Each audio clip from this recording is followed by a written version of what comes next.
Hi, I'm Rick Dior, and that was Phil's Phil from the book Adventures in Solo Drumming by William Schinstine.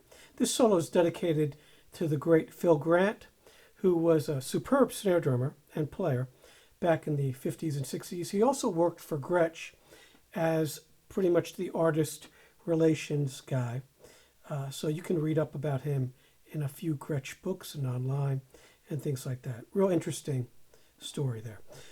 So this solo is extremely syncopated. There's lots of syncopations, which mean complicated rhythms and rhythms on the upbeats.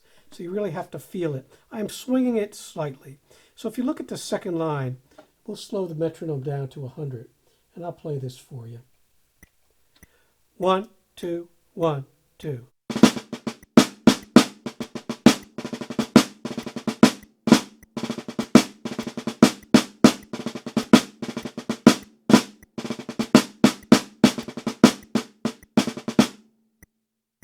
When you get to these 6/8 meters here, the quarter note's going to equal the dotted quarter note, so the pulse stays the same. So you can think of those 6/8 measures in triplets.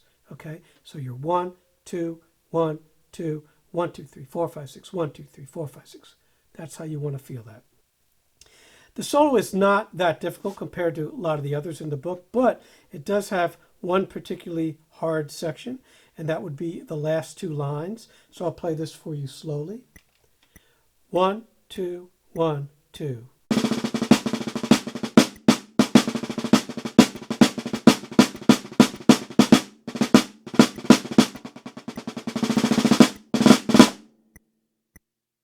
So that's very difficult at the written tempo, which is 1/16. You're going to want to work up to that. The last bar is particularly difficult because you have this 4-stroke rough that starts on the left hand. Those are easy to play on the right hand, but much more difficult to play on the left hand. So again, you're going to want to practice that over and over. And when you do that, don't use your wrists. Let the sticks bounce and use your fingers.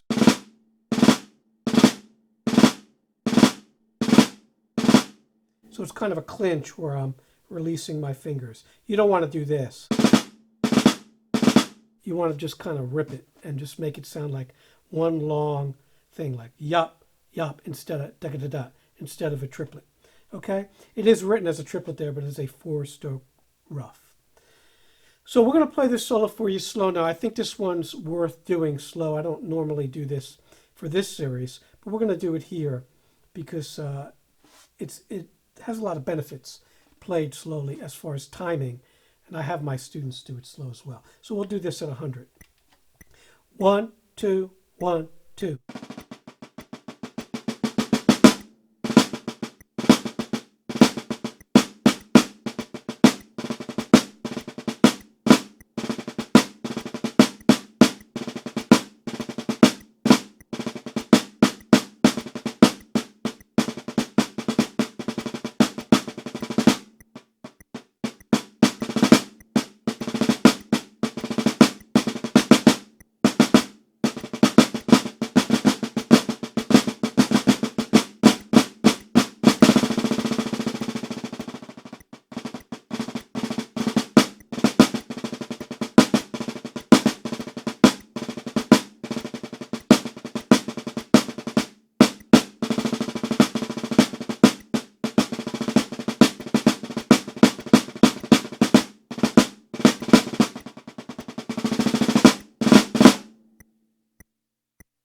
In a lot of ways, playing it slow is more difficult than playing it fast. It takes a lot more control.